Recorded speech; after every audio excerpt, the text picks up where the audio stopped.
అమ్మా నమస్తే, శ్రీమాత్రే నమః. శ్రీమాత్రే నమః. అమ్మ, మన ప్రేక్షకులు ఎంతగానో ఎదురు చూసే సౌందర్య లహరి మరి ఇప్పుడు 11వ శ్లోకం గురించి తెలుసుకోబోతున్నాం. విశిష్టత అలాగే భావ వివరణ తెలియజేయండి.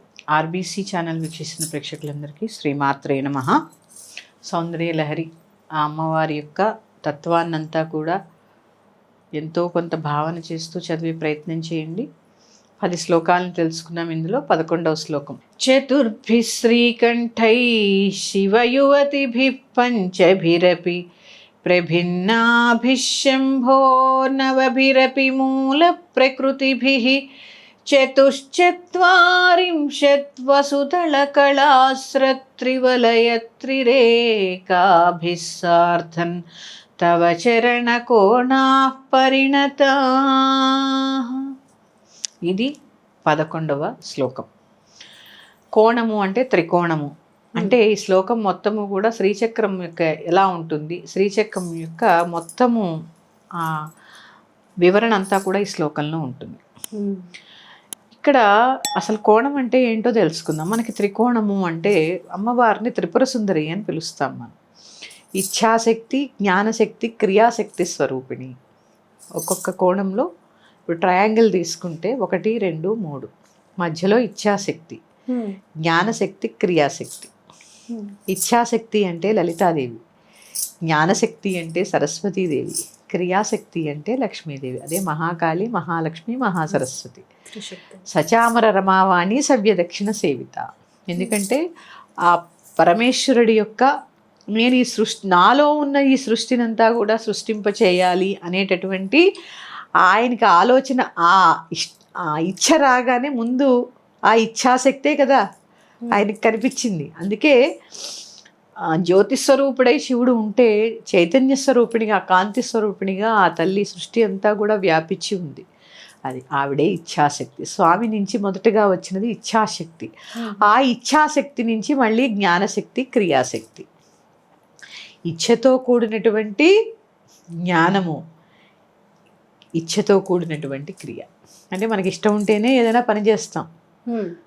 ఇచ్ఛాశక్తి, జ్ఞానశక్తి, క్రియాశక్తి స్వరూపిణి. అందుకే ఆవిడ్ని త్రిపుర సుందరి అంటారు. వీటన్నిటికీ అతీతమైనది కాబట్టే త్రిపుర సుందరి.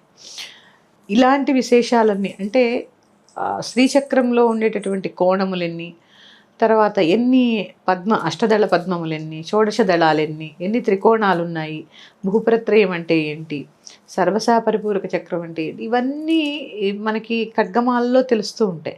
ఆ పూర్తి వివరణ కూడా ఈ శ్లోకంలో ఉంటుంది. అంటే అమ్మవారి యొక్క కరుణ, ఆ కాంతి, ఇవన్నీ కూడా అమ్మవారి యొక్క మూలము, ఇవన్నీ చెప్పేటటువంటిదే ఈ శ్లోకము. అయితే చాలా పవర్ఫుల్, అందరికీ పనికొస్తుంది. ప్రతి ఒక్కరూ ఈ శ్లోకాన్ని చదువుకోవడం వల్ల ప్రతి ఒక్కరిలో ఇప్పుడు మనం అందరం మర్చిపోయాం దయాకరుణ, ఇవి కాస్త వస్తాయన్నమాట. దానితో పాటు మంచి కాంతి కూడా వస్తుంది శరీరంలో ఈ శ్లోకాన్ని చదువుకోవడం వల్ల. ముఖవర్చస్సు కూడా పెరుగుతుంది. ఎందుకంటే శ్రీచక్రం బయటే ఉంటే సృష్టి అంతా శ్రీచక్రం, మన శరీరం కూడా శ్రీచక్రం. అంటే ఇలాంటి ఎన్నో విషయాలు తెలియాలి అంటే శ్రీ విద్యలో ఉన్న వాళ్ళకి గురువు ద్వారా తెలుసుకునేటటువంటి పద్ధతి అంతా వేరు. శ్లోకపరంగా మనం తెలుసుకునేటటువంటి ఎంతో కొంత తప్పకుండా మనకి తెలుస్తుంది. మళ్ళీ చెప్తున్నాను ఈ శ్లోకము. చతుర్భి శ్రీకంఠై శివయువతిభి పంచభిరపి ప్రభిన్నాభిశంభో నవభిరపి మూల ప్రకృతిభిః చతుశ్చత్వారింశద్వసుదళకళాస్రత్రివలయత్రిరేకాభిः సార్ధన్ తవ చరణకోణాః పరిణతాః. ఇది ఈ శ్లోకం చాలా అంటే మీకు చదువుకోవడానికి వీలుగా చెప్పినటువంటి శ్లోకం. అయితే అమ్మ, మీరు ప్రతి ఒక్క శ్లోకం కూడా మన కోరికల మేరకు ఏ విధంగా పారాయణ చేయాలి అనేది చెప్తూ వస్తున్నారు కదా. మరి ఇందులో ఆ 3 అమ్మవార్లు ఉన్నారు. మరి రకరకాల కోరికలు, చదువు గురించి కొంతమంది, లేకపోతే ఐశ్వర్యం గురించి కొంతమంది, అమ్మ మీద భక్తితో కొంతమంది పారాయణ చేస్తూ ఉంటారు. మరి అలా విధానాలు ఏమైనా ఉన్నాయి అని అంటారా, పాటించవచ్చు? చాలా మంది నీరసంగా ఉంటూ ఉంటారమ్మా. మంచి శక్తి కావాలి, ఎప్పుడు యాక్టివ్గా ఉండాలి. వాళ్ళు కనుక ఈ శ్లోకాన్ని చక్కగా 41 రోజులు విడవకుండా పారాయణ చేసి మీకు తోచిన నివేదన అంటే పరమాన్నమో పాలు తేనో ఏదో ఒకటి నివేదన చేసి ఆ ప్రసాదాన్ని స్వీకరించడం వల్ల చెప్పాను కదా శరీరంలో కాంతి పెరిగి శక్తి పెరుగుతుంది. అలాగే ఈ శ్లోకపారాయణ చేయడం వల్ల శాంతం లభిస్తుంది. అయితే ఆరోగ్యం ఉంటే అన్నీ ఉన్నట్టే, కానీ ఇప్పుడు మీరు చెప్పిన విధంగా లక్ష్మీ సరస్వతి, మరి ఈ అమ్మవార్లని ప్రసన్నం చేసుకోవాలి అంటే మరి చదవాల్సిన పారాయణ విధానం ఏదైనా ఉందంటారా? అమ్మ మహాకాళి మహాలక్ష్మి మహాసరస్వతి స్వరూపిణి అయినటువంటి ఆ లలిత యొక్క శ్లోకాలు. శ్రీచక్రం అంటేనే ఏ యంత్రానికి ఉండదమ్మా, ఒక శ్రీచక్రాన్ని మాత్రమే యంత్రరాజ్యం అని పిలుస్తాం. అందుకని ఆ మహాకాళి మహాలక్ష్మి మహాసరస్వతి స్వరూపిణి అంతా ఆవిడే. ఇప్పుడు అదే చెప్తున్నాను, శక్తి కోసం చేసుకోవాలి. ఎలాంటి శక్తినైనా ప్రసాదిస్తుంది ఆవిడని పూజ చేస్తే. ఏది చేసినా నమ్మకంగా త్రికరణ శుద్ధిగా చేయండి. ఎటువంటి భావనలు లేకుండా. ఇప్పుడు దీనికి మీకు ఒకటి చెప్పాలి అంటే, మొదటి వారం వరలక్ష్మి వ్రతం చేసుకోవచ్చా, రెండో వారం వరలక్ష్మి వ్రతం చేసుకోవచ్చా, 3 చేసుకోవచ్చు, ఈ అనుమానాలు ఎక్కువ అవుతున్నాయి.